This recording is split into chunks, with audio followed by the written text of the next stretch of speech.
हाँ जी। सो ਆਪਾਂ बस प्लीज़ ਅੱਜ ਆਪਾਂ ਸਟਾਰਟ ਕਰਨ ਜਾ ਰਹੇ ਹਾਂ। ਦੇਖੋ मैं पहले ही दसता सी कि अपनी स्टैटिक जीके जिहड़ी है वो पहला दुनिया के सारे समुंदर स्ट्रेट्स बे खत्म करांगे आपां, फिर उस तो बाद आपां नैक्सट फरदर अगे वधांगे। ठीक है।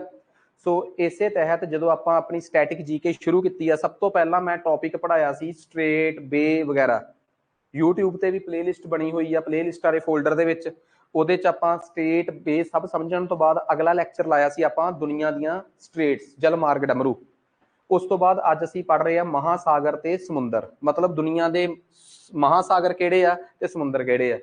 ਸੋ ਜਿਹੜੇ ਮੇਨ ਓਸ਼ੀਅਨਸ ਦੁਨੀਆ ਦੇ ਵਿੱਚ ਹੈਗੇ ਆ, ਮਹਾਸਾਗਰ ਹੈਗੇ ਆ, ਉਹਨਾਂ ਨੂੰ ਜੇ ਆਪਾਂ ਪੜ੍ਹੀਏ ਤਾਂ 3 ਸਮੁੰਦਰ ਦੁਨੀਆ 'ਚ ਮੇਨ ਨੇ ਬੇਸਿਕਲੀ। ਇੱਕ ਹੈਗਾ ਆਪਣੇ ਕੋਲ ਪੈਸੀਫਿਕ ਓਸ਼ੀਅਨ, ਪ੍ਰਸ਼ਾਂਤ ਮਹਾਸਾਗਰ, ਅਟਲਾਂਟਿਕ ਓਸ਼ੀਅਨ, ਅੰਧ ਮਹਾਸਾਗਰ, इंडियन ओशियन, हिंद महासागर, अंटार्कटिक ओशियन, अंटार्कटिक सागर जिन्हों सदर्न ओशियन भी कह देंगे, दक्षिणी सागर भी कह देंगे, एक आर्कटिक ओशियन, आर्कटिक महासागर। इस तो बाद अगली चीज आ जाती है अपने कोल ओशियन सी कि इंडिया दुनिया दे विच समुंदर किहड़े किहड़े है। ये तो हो गए ओशियनस ते दूजी चीज की आ गई अपने कोल समुंदर। अज मेरी कोशिश होगी कि अज दे लैक्चर च मैं सिर्फ ओशियनस, क्योंकि मैं इस लैक्चर नूं 15 तो 20 मिनट तो वड्डा नहीं रखना ताकि तुसी इस चीज़ च बोरीयत फील ना कर सको। अपना गूगल ड्राइव का अपने चैट बॉक्स दे विच जाके अपने कोर्स के चैट बॉक्स जाके लिंक खोलियो, ਉਹਦੇ ਚ ਸਟੈਟਿਕ ਜੀਕੇ ਦੇ ਵਿੱਚ ਇਹ ਵੀਡੀਓ ਆਈ ਥਿੰਕ ਅਪਲੋਡ ਹੋ ਚੁੱਕੀ ਹੈ। ਠੀਕ ਹੈ। ਤਾਂ ਕਿ ਤੁਹਾਨੂੰ ਆਪਣੇ ਨੋਟਸ ਜਿਹੜੇ ਆ ਨਾ ਸਟੈਟਿਕ ਜੀਕੇ ਦੇ ਉਹ ਵੱਖਰੀ ਰੱਖਿਓ ਤੇ ਕਿਤੇ ਨਾ ਕਿਤੇ ਤੁਹਾਡੇ ਜ਼ਰੂਰ ਕੰਮ ਆਉਣਗੇ। ਸਭ ਤੋਂ ਪਹਿਲਾਂ ਅਸੀਂ ਪ੍ਰਸ਼ਾਂਤ ਮਹਾਸਾਗਰ ਦੀ ਗੱਲ ਕਰਦੇ ਹਾਂ। ਤੁਸੀਂ ਇਹ ਸਮਝੋ ਕਿ ਇਹ ਪੈਸੀਫਿਕ ਓਸ਼ੀਅਨ ਦੁਨੀਆ 'ਚ ਐਗਜ਼ਿਸਟ ਕਿੱਥੇ ਕਰਦਾ ਹੈ। ਵੈਸੇ ਮੋਟੇ ਤੌਰ ਤੇ ਜਦੋਂ ਆਪਾਂ ਨਕਸ਼ੇ ਦੇਖਦੇ ਆ ਤਾਂ ਪੈਸੀਫਿਕ ਓਸ਼ੀਅਨ ਦੀ ਕਿਸਮਤ ਇਹ ਹੁੰਦੀ ਆ ਅੱਧਾ ਕੇਸ ਖੁੰਝੇ ਲੱਗਿਆ ਹੁੰਦਾ, ਅੱਧਾ ਕਿ ਪਰਲੇ ਖੁੰਝੇ। ਪਰ ਇਸ ਮੈਪ 'ਚ ਪੈਸੀਫਿਕ ਓਸ਼ੀਅਨ ਬਿਲਕੁਲ ਇਕੱਠਾ ਹੈ। ਇੱਧਰ ਏਸ਼ੀਆ ਹੈ, ਇੱਧਰ ਨਾਰਥ ਅਮਰੀਕਾ ਹੈ, ਥੱਲੇ ਸਾਊਥ ਅਮਰੀਕਾ। ਇਹਦੇ ਵਿੱਚ ਦੁਨੀਆ ਦਾ ਸਭ ਤੋਂ ਵੱਡਾ ਓਸ਼ੀਅਨ ਆ ਪੈਸੀਫਿਕ ਓਸ਼ੀਅਨ। ਤੁਹਾਨੂੰ ਮੈਂ ਦੱਸਿਆ ਸੀ ਨਾ ਕਿ ਇੱਥੇ ਚੁਕਚੀ ਸੀ ਆ, ਇੱਥੇ ਬੈਰਿੰਗ ਸੀ ਆ, ਇਹਨਾਂ ਨੂੰ ਬੈਰਿੰਗ ਸਟ੍ਰੇਟ ਜੋੜਦੀ ਆ। ਆਹ ਥੱਲੇ ਵਾਲਾ ਓਸ਼ੀਅਨ ਸਾਰਾ ਪੈਸੀਫਿਕ ਓਸ਼ੀਅਨ ਆ।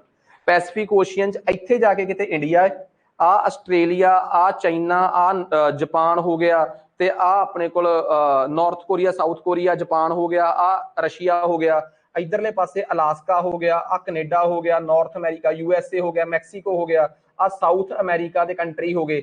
ਇਹਨਾਂ ਦੇ ਵਿੱਚ ਇੱਕ ਬਹੁਤ ਵੱਡਾ ਮਹਾਸਾਗਰ ਆ ਪ੍ਰਸ਼ਾਂਤ, ਇੱਕ ਸ਼ਾਂਤ ਮਹਾਸਾਗਰ ਹੈ ਇੱਕ, ਦੈਟ ਇਜ਼ ਪੈਸੀਫਿਕ ਓਸ਼ੀਅਨ। ਦੁਨੀਆ ਦਾ ਸਭ ਤੋਂ ਵੱਡਾ ਮਹਾਸਾਗਰ ਆ। ਸਭ ਤੋਂ ਪਹਿਲਾਂ ਤੇ ਲੋਕੇਸ਼ਨ ਪਤਾ ਲੱਗ ਗਈ। ਸੋ 16,000 ਕਿਲੋਮੀਟਰ ਆ ਇਹ ਏਸ਼ੀਆ ਤੋਂ ਲੈ ਕੇ ਇੱਧਰ ਤੱਕ, ਈਸਟ ਤੋਂ ਵੈਸਟ ਤੱਕ ਦੀ ਜਿਹੜੀ ਚੜਾਈ ਆ 16,000 ਕਿਲੋਮੀਟਰ ਤੱਕ ਆ, ਤੇ 14,880 ਆ ਨਾਰਥ ਤੋਂ ਸਾਊਥ, ਉੱਪਰੋਂ ਲੈ ਕੇ ਥੱਲੇ ਤੱਕ। ਤਾਂ ਇਹਦੇ ਚ ਦੇਖੋ ਇੱਕ ਗੱਲ ਬੜੀ ਕਲੀਅਰ ਆ, ਬਹੁਤ ਸਾਰੇ ਆਈਲੈਂਡਸ ਨੇ ਇਹਦੇ ਚ। ਠੀਕ ਆ। ਤੇ ਮੈਂ ਤੁਹਾਨੂੰ ਇੱਕ ਗੱਲ ਹੋਰ ਦੱਸਦਾ, ਸਮੁੰਦਰ ਦੇ ਵਿੱਚ ਨਾ ਜਿੱਥੇ ਸਮੁੰਦਰ ਧਰਤੀ ਨਾਲ ਮਿਲਦਾ ਹੈ ਉੱਥੇ ਨਾ ਡੂੰਘੀਆਂ ਡੂੰਘੀਆਂ ਸਮੁੰਦਰ ਦੇ ਵਿੱਚ ਖੱਡਾਂ ਹੁੰਦੀਆਂ। ਉਹਨਾਂ ਖੱਡਾਂ ਨੂੰ ਅੰਗਰੇਜ਼ੀ ਚ ਕਹਿੰਦੇ ਆ ਟ੍ਰੈਂਚ। ਸੋ ਇਹਦੇ ਚ ਬੜੀਆਂ ਸਾਰੀਆਂ ਜਿੱਥੇ ਜਿੱਥੇ ਇਹ ਧਰਤੀ ਦੇ ਨਾਲ ਮੇਲ ਖਾਂਦਾ ਹੈ ਨਾ ਨੇੜੇ ਨੇੜੇ ਜੇ, ਉੱਥੇ ਬਹੁਤ ਸਾਰੀਆਂ ਟ੍ਰੈਂਚਿਸ ਨੇ, ਬਹੁਤ ਸਾਰੀਆਂ ਖੱਡਾਂ ਨੇ। ਸੋ ਜਿਹੜੀਆਂ ਖੱਡਾਂ ਇਹਦੀਆਂ ਉੱਥੇ ਐਗਜ਼ਿਸਟ ਕਰਦੀਆਂ ਹੈ, ਉਹਨਾਂ ਖੱਡਾਂ ਦੀ ਜਿਹੜੀ ਡੈਪਥ ਆ, ਜਿਹੜੀ ਡੂੰਘਾਈ ਆ, ਉਹਨਾਂ ਖੱਡਾਂ ਦੀ ਜਿਹੜੀ ਡੈਪਥ ਆ ਉਹ ਬਹੁਤ ਡੂੰਘੀ ਹੁੰਦੀ ਹੈ। ਸੋ ਇਹਦੇ ਚ ਬਹੁਤ ਸਾਰੀਆਂ ਪਿਊਟੋਰਿਕਾ ਜਾਂ ਹੋਰ ਕਈ ਟ੍ਰੈਂਚਿਸ ਨੇ। ਇਹਨਾਂ ਸਭ ਤੋਂ ਮਸ਼ਹੂਰ ਟ੍ਰੈਂਚ ਆ ਮੈਰੀਨਾ ਟ੍ਰੈਂਚ। ਮੈਰੀਨਾ ਟ੍ਰੈਂਚ ਇਹਦੀ ਸਭ ਤੋਂ ਡੂੰਘੀ ਖੱਡ ਆ, ਤੇ ਉਹਦਾ ਜਿਹੜਾ ਸਭ ਤੋਂ ਡੂੰਘਾ ਪੁਆਇੰਟ ਚੈਲੰਜਰ ਡੀਪ ਆ। ਦੁਨੀਆ ਦਾ ਵੀ ਸਭ ਤੋਂ ਡੂੰਘਾ ਪੁਆਇੰਟ ਚੈਲੰਜਰ ਡੀਪ ਆ, ਜਿੱਥੇ ਟਾਈਟਨ ਜਾ ਕੇ ਆਈ ਸੀ ਉਹ ਪਣਡੁੱਬੀ। ਉਹਦਾ ਕਿਸਮਤ ਖਰਾਬ ਆ ਕਿ ਉਹ ਦੂਜੇ ਆਪਣੇ ਮਿਸ਼ਨ ਚ ਫੇਲ ਹੋ ਗਈ ਤੇ ਉਹ ਟਾਈਟੈਨਿਕ ਤੱਕ ਨਹੀਂ ਪਹੁੰਚ ਸਕੀ, ਜਾਂ ਉੱਥੇ ਬਰਸਟ ਹੋ ਗਈ ਪ੍ਰੈਸ਼ਰ ਕਰਕੇ। ਬਟ ਖੈਰ ਇਸ ਸਮੁੰਦਰ ਦੀ ਖਾਸੀਅਤ ਸਮਝ ਆ ਗਈ।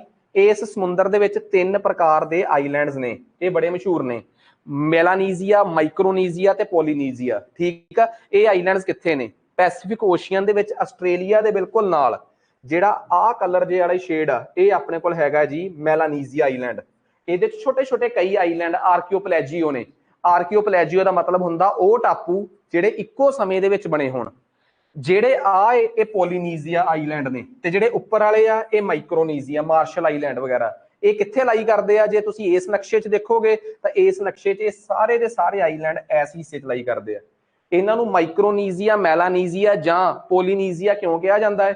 ਇਹ ਸਿਰਫ ਇੱਥੇ ਰਹਿਣ ਵਾਲੇ ਲੋਕਾਂ ਦੇ ਕਲਚਰ ਕਰਕੇ ਇਹਨਾਂ ਦੇ ਨਾਮ ਪਏ ਆ। ਇਹਨਾਂ ਦਾ ਜਿਹੜੇ ਲੋਕਾਂ ਦਾ ਕਲਚਰ ਬੜਾ ਛੋਟੇ ਦਾਇਰੇ 'ਚ ਸੀਮਿਤ ਆ, ਉਹਨਾਂ ਦੇ ਥੋੜੇ ਜਿਹੇ ਆਈਲੈਂਡ ਆ, ਉਹਨਾਂ ਨੂੰ ਮਾਈਕਰੋਨੀਜ਼ੀਆ, ਮੈਲਾਨੀਜ਼ੀਆ ਤੇ ਜਿਹੜੇ ਬਹੁਤ ਸਾਰੇ ਆਈਲੈਂਡਸ ਦਾ ਕਲਚਰ ਮਿਲਦਾ ਹੈ ਉਹਨਾਂ ਦੇ ਗਰੁੱਪ ਨੂੰ ਪੋਲੀਨੀਜ਼ੀਆ ਕਿਹਾ ਜਾਂਦਾ। ਕਲਚਰ ਦਾ ਮਤਲਬ ਉਹਨਾਂ ਟ੍ਰਾਈਬਲਸ ਦਾ ਪਿਛੋਕੜ ਆਪਸ ਚ ਮੈਚ ਕਰਦਾ ਹੈ। ਸੋ ਜੇ ਆਪਾਂ ਨੂੰ ਆ ਗਿਆ ਕਿ ਇਹ ਆਈਲੈਂਡਸ ਹੈ ਕਿੱਥੇ ਨੇ ਤਾਂ ਪਤਾ ਤਾਂ ਹੋਵੇ ਕਿ ਪੈਸੀਫਿਕ ਓਸ਼ੀਅਨ ਚ ਨੇ। ਪੇਪਰ ਚ ਆ ਗਿਆ ਕਿ ਸੋਲੋਮਨ ਆਈਲੈਂਡ, ਨੌਰੂ ਆਈਲੈਂਡ, ਪਪੂਆ ਗਵੇਨਾ, ਇਹ ਕਿਹਦਾ ਪਾਰਟ ਨੇ? ਇਹ ਮੈਲਾਨੀਜ਼ੀਆ ਦਾ ਪਾਰਟ ਨੇ। ਟੋਂਗੋ, ਕੁਕਸ ਆਈਲੈਂਡ, ਅਮਰੀਕਨ ਸਮੋਆ, ਇਹ ਕਿਹਦੇ ਨੇ? ਪੋਲੀਨੀਜ਼ੀਆ ਦੇ ਨੇ। ਮਾਰਸ਼ਲ ਆਈਲੈਂਡ ਹੋ ਗਿਆ, ਨਰਦਨ ਆਈਲੈਂਡ ਹੋ ਗਿਆ, ਪਲਾਊ, ਇਹ ਕਿਹਦਾ ਪਾਰਟ ਨੇ? ਮਾਈਕਰੋਨੀਜ਼ੀਆ ਦੇ। ਸਿਰਫ ਸਾਨੂੰ ਇੰਨਾ ਕੁ ਤਾਂ ਐਟਲੀਸਟ ਇਹਨਾਂ ਬਾਰੇ ਪਤਾ ਹੋਵੇ ਕਿ ਇਹ ਆਈਲੈਂਡਸ ਬੇਸਿਕਲੀ ਹੈ ਕੀ ਨੇ। ਨੈਕਸਟ ਉਸ ਤੋਂ ਬਾਅਦ ਆ ਗਿਆ ਕਿ ਸਭ ਤੋਂ ਡੂੰਘਾ ਪੁਆਇੰਟ, ਸਭ ਤੋਂ ਡੂੰਘੀ ਟ੍ਰੈਂਚ, ਸਭ ਤੋਂ ਡੂੰਘੀ ਖੱਡ ਦੁਨੀਆ ਦੀ ਛੱਡੋ, ਪੈਸੀਫਿਕ ਓਸ਼ੀਅਨ ਦੀ ਛੱਡੋ, ਦੁਨੀਆ ਦੇ ਸਾਰੇ ਸਮੁੰਦਰਾਂ ਦੀ ਸਭ ਤੋਂ ਡੂੰਘੀ ਖੱਡ ਜਿਹੜੀ ਆ ਮਰੀਨਾ ਟ੍ਰੈਂਚ ਆ, ਤੇ ਉਹਦਾ ਸਭ ਤੋਂ ਡੂੰਘਾ ਪੁਆਇੰਟ ਚੈਲੰਜਰ ਡ੍ਰੀਪ ਵੀ ਇੱਥੇ ਹੀ ਆ। ਸੋ ਇਹ ਵੀ ਆਪਾਂ ਨੂੰ ਇੱਕ ਫੈਕਟ ਹੈਗਾ ਕਿ ਇਹ ਤਕਰੀਬਨ ਮੰਨ ਕੇ ਚੱਲੋ 8000 ਮੀਟਰ ਤੋਂ ਵੀ ਡੂੰਘਾ ਪੁਆਇੰਟ ਆ। ਇਹਦੇ ਚ ਜੇ ਉਹ ਵੀ ਹੁੰਦੀ ਨਾ ਮਾਊਂਟ ਐਵਰੈਸਟ, ਉਹ ਵੀ ਡੁੱਬ ਜਾਂਦੀ। ਸੋ ਇਹ ਇਸ ਸਮੁੰਦਰ ਦੇ ਡੀਪੈਸਟ ਪੁਆਇੰਟ ਦੀ ਡੈਪਥ ਖਾਸੀਅਤ ਆ। ਦੂਜੇ ਨੰਬਰ ਤੇ ਆਪਣੇ ਕੋਲ ਸਮੁੰਦਰ ਆ ਗਿਆ ਅਟਲਾਂਟਿਕ ਮਹਾਸਾਗਰ, ਅਟਲਾਂਟਿਕ ਓਸ਼ੀਅਨ, ਜਿਹਨੂੰ ਅਸੀਂ ਕਹਿੰਦੇ ਆ ਅੰਧ ਮਹਾਸਾਗਰ। ਬੜਾ ਇੰਪੋਰਟੈਂਟ ਆ, ਇਹਦੇ ਬਾਰੇ ਵੀ ਕੁਝ ਫੈਕਟਸ ਜਿਹੜੇ ਆ ਉਹ ਬੜੇ ਇੰਪੋਰਟੈਂਟ ਤੇ ਮਾਇਨੇ ਰੱਖਦੇ ਆ ਕਿ ਇਹ ਦੁਨੀਆ ਦਾ ਦੂਜਾ ਸਭ ਤੋਂ ਵੱਡਾ ਸਮੁੰਦਰ ਆ ਤੇ ਕੁਝ ਸਕੁਅਰ ਕਿਲੋਮੀਟਰ ਏਰੀਆ ਹੈ। ਇਸ ਅਟਲਾਂਟਿਕ ਮਹਾਸਾਗਰ ਨੂੰ ਸਮਝਦੇ ਆ ਕਿ ਇਹ ਕਿੱਥੇ ਆ। ਇਹ ਅਟਲਾਂਟਿਕ ਮਹਾਸਾਗਰ ਦੇ ਇੱਕ ਪਾਸੇ ਕੰਟੀਨੈਂਟ ਆ ਨਾਰਥ ਅਮਰੀਕਾ। ਨਾਰਥ ਅਮਰੀਕਾ ਉਹ ਕੰਟੀਨੈਂਟ ਆ, ਭਾਵ ਮਹਾਦੀਪ ਆ, ਜਿਹਦੇ ਉੱਪਰਲੇ ਪਾਸੇ ਕੈਨੇਡਾ ਹੈ, ਵਿੱਚ USA ਆ, ਥੱਲੇ ਮੈਕਸੀਕੋ ਆ। ਥੱਲੜੇ ਪਾਸੇ ਇਹਦੇ ਸਾਊਥ ਅਮਰੀਕਾ ਹੈ। ਸਾਊਥ ਅਮਰੀਕਾ ਚ ਕਈ ਦੇਸ਼ ਨੇ, ਕੋਲੰਬੀਆ, ਵੈਨੀਜ਼ੁਏਲਾ, ਪਰਾਗਵੇ, ਯੂਰਾਗੇ, ਬ੍ਰਾਜ਼ੀਲ ਵਗੈਰਾ, ਚਿਲੀ ਵਗੈਰਾ, ਬਹੁਤ ਦੇਸ਼ ਨੇ। ਇੱਕ ਪਾਸੇ ਇਹਦੇ ਅਫਰੀਕਾ ਹੈ। ਅਫਰੀਕਾ ਦਾ ਤੁਹਾਨੂੰ ਪਤਾ ਹੀ ਆ ਕਿ ਬਹੁਤ ਸੰਘਣੀ ਆਬਾਦੀ ਵਾਲਾ ਇੱਕ ਕੰਟੀਨੈਂਟ ਆ, ਜਿਹਨੂੰ ਡਾਰਕ ਕੰਟੀਨੈਂਟ ਵੀ ਕਹਿੰਦੇ ਆ ਕਿਉਂਕਿ ਇਹਦੀ ਖੋਜ ਬਹੁਤ ਲੇਟ ਹੋਈ ਸੀ। ਉੱਪਰਲੇ ਪਾਸੇ ਦੁਨੀਆ ਦਾ ਸਭ ਤੋਂ ਅਮੀਰ ਮੰਨਿਆ ਜਾਂਦਾ ਸੀ ਇੱਕ ਸਮੇਂ ਤੱਕ ਕੰਟੀਨੈਂਟ ਯੂਰਪ, ਤੇ ਅੱਜ ਵੀ ਚੜ੍ਹਾਈ ਪੂਰੀ ਆ। ਇਹਦੇ ਵਿੱਚ ਉੱਪਰਲੇ ਪਾਸੇ ਵਾਲੇ ਅਟਲਾਂਟਿਕ ਓਸ਼ੀਅਨ ਨੂੰ ਕਹਿ ਦਿੰਦੇ ਆ ਨਾਰਥ ਅਟਲਾਂਟਿਕ ਓਸ਼ੀਅਨ, ਥੱਲੜੇ ਵਾਲੇ ਪਾਸੇ ਨੂੰ ਕਹਿ ਦਿੰਦੇ ਆ ਸਾਊਦਰਨ ਅਟਲਾਂਟਿਕ ਓਸ਼ੀਅਨ। ਠੀਕ ਆ। ਦੁਨੀਆ ਦੀ ਸਭ ਤੋਂ ਬਿਜ਼ੀਐਸਟ ਰੂਟ ਆ ਇਹ ਨਾਰਥ ਅਟਲਾਂਟਿਕ, ਕਿਉਂਕਿ ਦੋ ਅਮੀਰ ਕੰਟੀਨੈਂਟਸ ਨੂੰ ਜੋੜਨ ਕਰਕੇ ਦੁਨੀਆ ਦਾ ਸਭ ਤੋਂ ਬਿਜ਼ੀਐਸਟ ਸ਼ਡਿਊਲ ਕਿਹਦਾ ਹੈ ਭਲਾ? ਅਟਲਾਂਟਿਕ ਓਸ਼ੀਅਨ ਦੇ ਨਰਦਰਨ ਪਾਰਟ ਦਾ। ਉੱਤਰੀ ਅੰਧ ਮਹਾਸਾਗਰ ਸਭ ਤੋਂ ਬਿਜ਼ੀਐਸਟ ਰੂਟ ਆ ਇਹਦੇ ਵਾਸਤੇ, ਸਮੁੰਦਰੀ ਆਵਾਜਾਈ ਵਾਸਤੇ, ਅਮੀਰ ਹੋਣ ਕਰਕੇ ਨਾ। ਸੋ ਇਹ ਅਟਲਾਂਟਿਕ ਓਸ਼ੀਅਨ ਆ। ਅਟਲਾਂਟਿਕ ਓਸ਼ੀਅਨ ਦੀ ਹੋਰ ਕੋਈ ਬਹੁਤੀ ਖਾਸੀਅਤ ਨਹੀਂ ਹੈਗੀ। ਮਿਲਾਓਕੀ ਡੈਪਥ ਇਹਦਾ ਡੀਪੈਸਟ ਪੁਆਇੰਟ ਆ ਅਟਲਾਂਟਿਕ ਓਸ਼ੀਅਨ ਦਾ। ਹਰ ਇੱਕ ਓਸ਼ੀਅਨ ਦਾ ਸਭ ਤੋਂ ਡੀਪੈਸਟ ਪੁਆਇੰਟ ਤੁਹਾਨੂੰ ਪਤਾ ਹੋਣਾ ਚਾਹੀਦਾ ਹੈ। ਐਸ ਸ਼ੇਪ ਚ ਹੈ, ਇਹ ਵੀ ਆਪਾਂ ਨੂੰ ਪਤਾ ਲੱਗ ਹੀ ਗਿਆ, ਦਿਸਦਾ ਹੈ ਕਿ ਇਹਦੀ ਸ਼ੇਪ ਕਿਸ ਤਰੀਕੇ ਦੀ ਹੈ। ਦੁਨੀਆ ਦਾ ਦੂਜਾ ਸਭ ਤੋਂ ਵੱਡਾ ਮਹਾਸਾਗਰ ਆ ਤੇ ਦੁਨੀਆ ਦੇ ਦੋ ਅਮੀਰ ਕੰਟੀਨੈਂਟਸ ਨੂੰ ਆਪਸ ਦੇ ਵਿੱਚ ਜੋੜਦਾ ਹੈ। ਠੀਕ ਆ। ਨੈਕਸਟ ਉਸ ਤੋਂ ਬਾਅਦ ਅੱਗੇ ਆਪਣੇ ਕੋਲ ਆ ਗਿਆ Indian ocean, the most important. ਦੁਨੀਆ ਦਾ ਇੱਕ ਅਜਿਹਾ ਸਮੁੰਦਰ ਜਿਹੜਾ ਲੰਬਾਈ ਚੌੜਾਈ ਦੇ ਹਿਸਾਬ ਨਾਲ, ਸਾਈਜ਼ ਦੇ ਹਿਸਾਬ ਨਾਲ, ਖੇਤਰਫਲ ਦੇ ਹਿਸਾਬ ਨਾਲ ਦੇਖਿਆ ਜਾਵੇ ਤਾਂ ਤੀਸਰੇ ਨੰਬਰ ਤੇ ਆਉਂਦਾ ਹੈ ਸਾਈਜ਼ ਦੇ ਮੁਕਾਬਲੇ।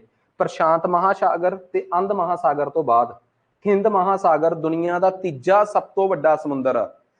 Indian ocean is third largest ocean after Pacific ocean and Atlantic ocean. ਹੁਣ ਇਹਦੀ ਖਾਸੀਅਤ ਕੀ ਆ? ਕਹਿੰਦੇ ਤਕਰੀਬਨ 1/5ਵਾਂ ਹਿੱਸਾ ਓਸ਼ੀਅਨਸ ਦਾ ਇਹ ਘੇਰਦਾ ਹੈ। ਠੀਕ ਆ।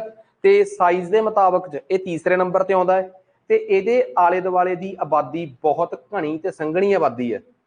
ਇੱਕ ਪਾਸੇ ਇਹ ਅਫਰੀਕਾ ਨੂੰ ਟੱਚ ਕਰਦਾ ਹੈ। ਅਫਰੀਕਾ ਦੇ ਥੱਲੜੇ ਦੇਸ਼ ਤੰਜ਼ਾਨੀਆ ਹੋ ਗਿਆ, ਕੀਨੀਆ, ਸੋਮਾਲੀਆ ਹੋ ਗਿਆ।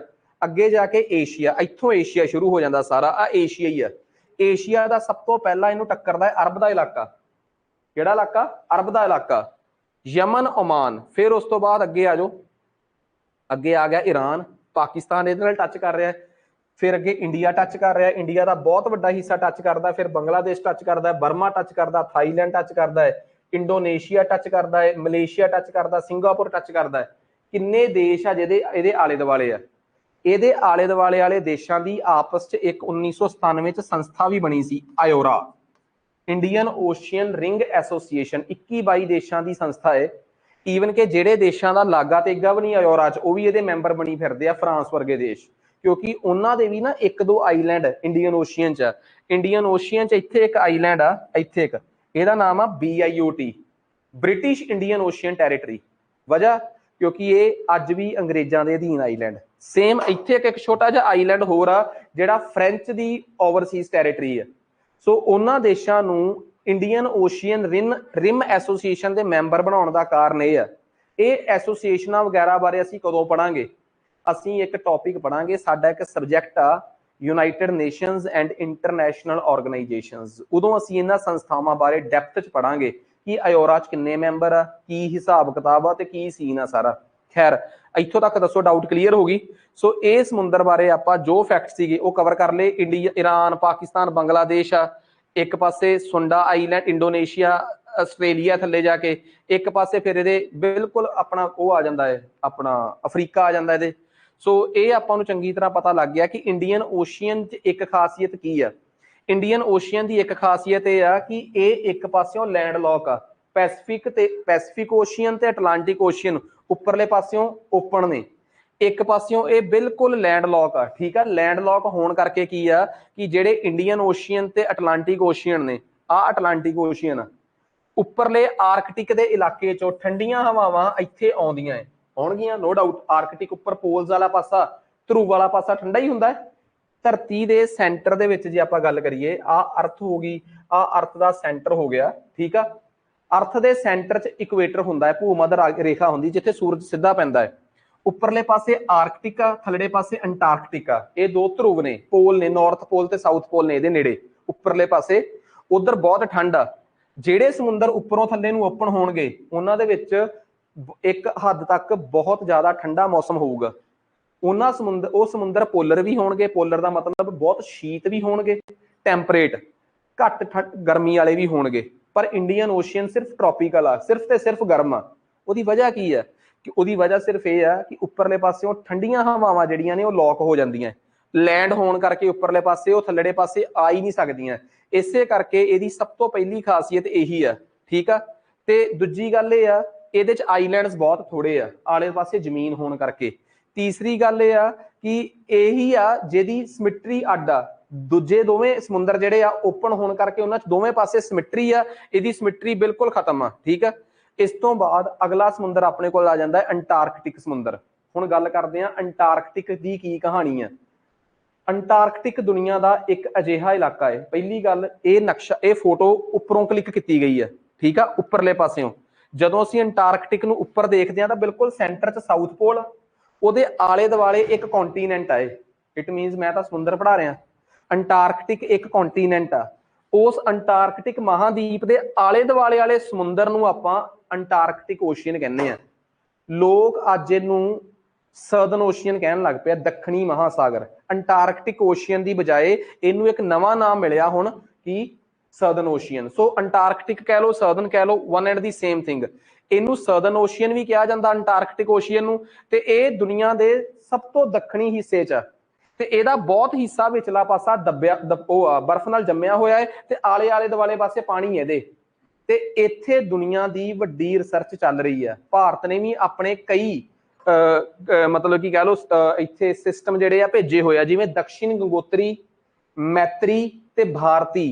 भारत दे 3 एक्सपीडिशन प्रोग्राम्स ने जिहड़े अंटार्कटिक च चल रहे आ। वजह कि जे अंटार्कटिक च कल नूं कोई भी खोज हुंदी है तो यह ना होवे कि दुनिया बाकी मेला लुट जे असीं रह जाइए। तो भारत के जिहड़े मैत्री, भारती ते दक्षिण गंगोत्री नाम के प्रोग्राम आ, ये लगातार इत्थे चल रहे। सब तो पहला असीं दक्षिण गंगोत्री भेजिया, फिर असीं भारती भेजिया, फिर मैत्री भेजिया। सो ये साडे उत्थे छोटे छोटे प्रोग्राम ने 2-3 उत्थे असीं छोटे जे, ये नहीं कि सर्दन ओशियन च बिल्कुल नेड़े नेड़े दे, ताकि असीं इत्थों बैठ के सर्दन ओशियन नूं ऑब्जर्व कर सकीए। दुनिया के बड़े रिसर्च प्रोग्राम चल रहे तो फिर साडे भी चले गए, कोई प्रॉब्लम वाली गल नहीं। सो ये अपना सर्दन ओशियन वाला आ गया। इस तो बाद आ गया Arctic Ocean. What is Arctic Ocean? Arctic सागर ये बिल्कुल नॉर्थ वाले पासे है, ते जिवें उधर बिल्कुल जम्मिया होया है, ये ज्यादा जम्मिया नहीं होया है, इहदे च भी बर्फ हैगी है पर ये ज्यादा समुंदर ही है आर्कटिक। इस करके जिवें अंटार्कटिक ज्यादा कॉन्टीनेंट आ, आर्कटिक ज्यादा समुंदर की कैटेगरी च ही आउंदा है। ये गौर करियो, आर्कटिक ओशियन जिहड़ा है ये नॉर्थ वाले पासे, उत्तर वाले पासे नॉर्थ पोल के आले दुआले वाला समुंदर है। ते इहदे आले दुआले तकरीबन 7-8 देश ने, USA, Canada, Iceland, Norway, Russia, Denmark ਤੇ ਇੱਥੇ ਤਿੰਨ ਕੁ ਦੇ ਨਾਮ ਆ ਲਿਖਣੇ ਭੁੱਲ ਗਏ ਹੋ, Norway, Sweden, Finland. Norway, Sweden, Finland, Iceland, ਆ ਡੈਨਮਾਰਕ। ਵੈਸੇ ਆ ਦੇਸ਼ ਨਾ ਗ੍ਰੀਨਲੈਂਡ ਆ, ਡੈਨਮਾਰਕ ਦਾ ਥੱਲੇ ਜਿਹਾ ਛੋਟਾ ਜਿਹਾ ਦੇਸ਼। ਇਹ ਡੈਨਮਾਰਕ ਤਾਂ ਲਿਖਿਆ ਹੋਇਆ ਹੈ ਕਿਉਂਕਿ ਗ੍ਰੀਨਲੈਂਡ ਜਿਹੜਾ ਆਈਲੈਂਡ ਆ ਉਹ ਡੈਨਮਾਰਕ ਦਾ ਕਬਜ਼ੇ 'ਚ ਆ, ਇਸ ਕਰਕੇ ਲੋਕ ਇਹਨੂੰ ਡੈਨਮਾਰਕ ਕਹਿ ਦਿੰਦੇ, ਅਸਲ 'ਚ ਗ੍ਰੀਨਲੈਂਡ ਆਈਲੈਂਡ ਆ। ਸੋ ਗ੍ਰੀਨਲੈਂਡ ਹੋ ਗਿਆ, ਜਾਣੀ ਕਿ ਡੈਨਮਾਰਕ ਹੋ ਗਿਆ, ਨਾਰਵੇ ਹੋ ਗਿਆ, ਆਈਸਲੈਂਡ ਹੋ ਗਿਆ। ਨਾਰਵੇ ਦੇ ਨਾਲ ਦੋ ਦੇਸ਼ਾਂ ਦੇ ਨਾਮ ਇੱਥੇ ਲਿਖਣੇ ਭੁੱਲ ਗਏ, ਸਵੀਡਨ ਹੋ ਗਿਆ, ਫਿਨਲੈਂਡ ਹੋ ਗਿਆ, ਰਸ਼ੀਆ ਹੋ ਗਿਆ, USA ਤੇ ਕੈਨੇਡਾ। ਇਹ ਉਹ 8 ਦੇਸ਼ ਨੇ ਜਿਹੜੇ ਕਿ ਆਰਕਟਿਕ ਸਾਗਰ ਨੂੰ ਚਾਰੇ ਪਾਸਿਓਂ ਘੇਰਦੇ ਆ। ਰੱਟਾ ਨਾ ਮਾਰਿਓ, ਇਹਨਾਂ 8 ਦੀ ਵੀ ਇੱਕ ਕੌਂਸਲ ਆ, ਆਰਕਟਿਕ ਕੌਂਸਲ। ਕਈ ਵਾਰੀ ਪੇਪਰ 'ਚ ਪਾ ਦਿੰਦੇ ਆ ਕਿ ਹੇਠ ਲਿਖੇ ਦੇਸ਼ਾਂ 'ਚੋਂ ਕਿਹੜਾ ਆਰਕਟਿਕ ਕੌਂਸਲ ਦਾ ਮੈਂਬਰ ਨਹੀਂ ਗਾ। ਵੈਸੇ ਇਹ ਵੀ ਮੈਂ ਉੱਥੇ ਹੀ ਪੜਾਉਂਗਾ, ਪਰ ਆਰਕਟਿਕ ਓਸ਼ੀਅਨ ਅਟਲਾਂਟਿਕ ਓਸ਼ੀਅਨ ਤੋਂ ਕਿਸ ਤਰੀਕੇ ਨਾਲ ਅੱਡ ਆ? ਇਸੇ ਤਰੀਕੇ ਨਾਲ ਹੀ ਅੱਡ ਆ ਕਿ ਅੰਟਾਰਕਟਿਕ ਤਾਂ ਜੰਮਿਆ ਹੋਇਆ ਅੰਦਰੋਂ, ਆਰਕਟਿਕ ਸਾਰਾ ਬਰਫ਼ ਨਾਲ ਨਹੀਂ ਜੰਮਿਆ ਹੋਇਆ, ਇਹਦੇ 'ਚ ਪਾਣੀ ਬਹੁਤ ਜ਼ਿਆਦਾ ਮਾਤਰਾ 'ਚ ਆ, ਇਹਨੂੰ ਓਸ਼ੀਅਨ ਦੀ ਕੈਟੇਗਰੀ 'ਚ ਹੀ ਲਿਖਿਆ ਜਾਂਦਾ ਹੈ। ਠੀਕ ਆ, ਸੋ ਇੱਥੋਂ ਤੱਕ ਦੀ ਜਾਣਕਾਰੀ ਜਿਹੜੀ ਆ ਉਹ ਆਪਣੀ ਓਸ਼ੀਅਨਸ ਦੀ ਸੀ। ਮਤਲਬ ਮੈਂ ਤੁਹਾਨੂੰ ਕਿਹਾ ਸੀ ਨਾ ਕਿ ਆਪਾਂ ਸਟੈਟਿਕ ਜੀਕੇ ਦੀ 15 ਮਿੰਟ ਤੋਂ ਲੈ ਕੇ 20 ਮਿੰਟ ਤੱਕ ਦੀ ਇੱਕ ਫੈਕਚੁਅਲ ਵੀਡੀਓ ਬਣਾਇਆ ਕਰਾਂਗੇ। ਅਗਲੀ ਵੀਡੀਓ 'ਚ ਮੈਂ ਤੁਹਾਨੂੰ ਦੱਸੂਗਾ ਕਿ ਜਿੰਨੇ ਸਾਡੀ ਦੁਨੀਆ 'ਚ ਸੀ ਨੇ ਇੰਪੋਰਟੈਂਟ, ਚਾਹੇ ਉਹ ਸਾਊਥ ਚਾਈਨਾ ਸੀ ਆ, ਈਸਟ ਚਾਈਨਾ ਸੀ ਆ, ਤੇ ਹੋਰ ਸਾਰਾਗੋਸਾ ਸੀ ਆ, ਹਰ ਇੱਕ ਪ੍ਰਕਾਰ ਦੇ ਸਮੁੰਦਰਾਂ ਬਾਰੇ ਜਿਹੜੀ ਜਾਣਕਾਰੀ ਆ ਉਹ ਆਪਾਂ ਉਹਦੇ 'ਚ ਕਵਰ ਕਰਾਂਗੇ। ਠੀਕ ਆ, ਸੋ ਉਮੀਦ ਕਰਦਾ ਕਿ ਅੱਜ ਦਾ ਲੈਕਚਰ ਤੁਹਾਡੀ ਰੇਂਜ 'ਚ ਰਿਹਾ ਹੋਊਗਾ, ਸਮਝ ਆ ਗਿਆ ਹੋਊਗਾ। ਆਪਣੀ ਪੜ੍ਹਾਈ ਨੂੰ ਕੰਟੀਨਿਊ ਰੱਖੋ, ਜਿਹੜੀ ਸਟ੍ਰੈਟਜੀ ਦੱਸੀ ਹੋਈ ਹੈ ਮੈਂ ਪੜ੍ਹਨ ਦੀ, ਉਸੇ ਸਟ੍ਰੈਟਜੀ ਨੂੰ ਮੇਨਟੇਨ ਕਰੋ। ਜਦੋਂ ਤੱਕ ਕੋਈ ਪੇਪਰ ਰੀਐਕਟੀਵੇਟ ਨਹੀਂ ਹੁੰਦਾ ਉਦੋਂ ਤੱਕ ਤੁਹਾਡੀ ਤਿਆਰੀ ਜਿਹੜੀ ਆ ਉਹ ਵਧੀਆ ਤਰੀਕੇ ਨਾਲ ਕਵਰ ਹੋ ਜੇ, ਫੇਰ ਹੀ ਜਾ ਕੇ ਪੇਪਰ ਕਰੈਕ ਕਰਨ ਦੀ ਸੰਭਾਵਨਾ ਬਣਦੀ ਆ। ਅਦਰਵਾਈਜ਼ ਪੇਪਰ ਕਰੈਕ ਕਰਨ ਦੀ ਸੰਭਾਵਨਾ ਘਟ ਜਾਊਗੀ ਤੁਹਾਡੀ। ਠੀਕ ਆ, ਪੇਪਰ ਆਉਣ ਤੋਂ ਪਹਿਲਾਂ ਹੀ ਤਿਆਰੀ ਹੋਵੇ। ਤੇ ਤਿਆਰੀ ਦਾ ਬੇਸਿਕ ਫਾਰਮੂਲਾ ਪਤਾ ਕੀ ਅੱਜ ਦੇ ਜ਼ਮਾਨੇ 'ਚ? ਸਾਰਾ ਸਬਜੈਕਟ ਹੀ ਪੜ੍ਹ ਜੋ, ਇੰਪੋਰਟੈਂਟ ਦੇ ਚੱਕਰ 'ਚ ਨੁਕਸਾਨ ਵੱਧ ਹੋ ਜਾਂਦਾ ਹੈ। ਸੋ ਅੱਜ ਵਾਸਤੇ ਇੰਨਾ ਹੀ ਬਹੁਤ।